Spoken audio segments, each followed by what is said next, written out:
Nina zaidi ya miaka mingi kwenye kazi hii. Zaidi ya miaka 20. Nimemtumikia Mungu. Nimeona mengi, nimejifunza mengi.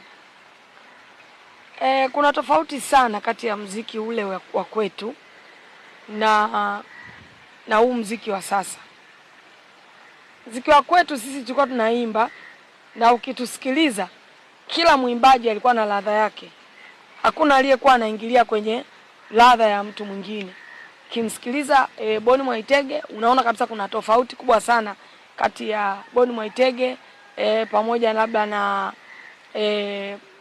nimtaje kakaangu marehemu Mchungaji Mwansasu. Kulikuwa kuna tofauti sana. Hawawezi hadi hatukufanana. Ukinisikiliza mimi ninavyoimba huwezi kunifananisha na siwezi kufanana na mwimbaji anaitwa Jennifer Mgendi. Siwezi kufanana na nyimbo za dada Bahati Bukuku. Siwezi kufanana na nyimbo za dada Neema Mwaipopo. Yaani kila mwimbaji nyakati zile. Siwezi kufanana na nyimbo za Christina Shusho.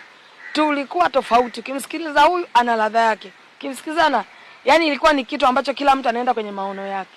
Na kilichotusaidia sisi tulipoanza huduma hatukuanza ili kutafuta majina.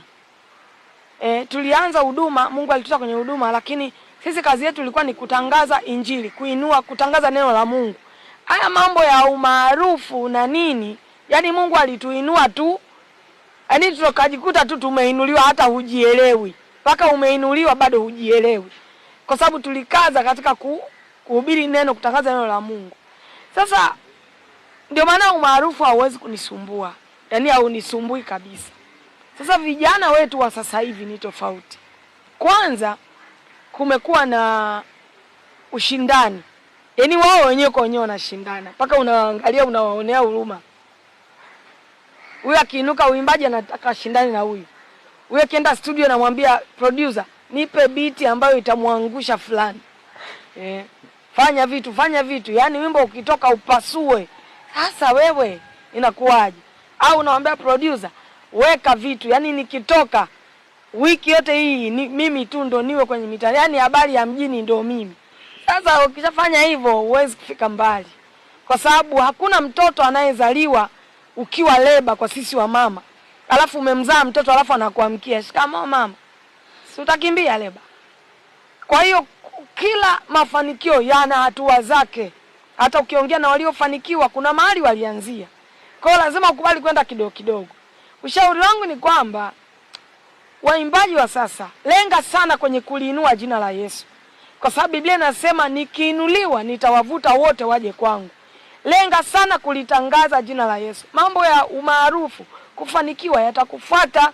Biblia inasema utafuteni kwanza ufalme wake na haki yake yote na mengine yote mtazidishiwa.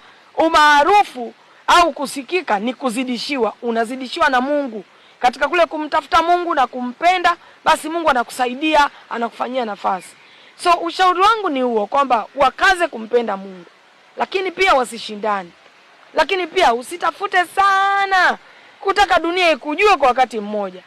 Kadri unavyotafuta watu wakujue kwa haraka, ndivyo watakavyokushusha, watakavyokuchoka. Nenda polepole, huna haja ya haraka.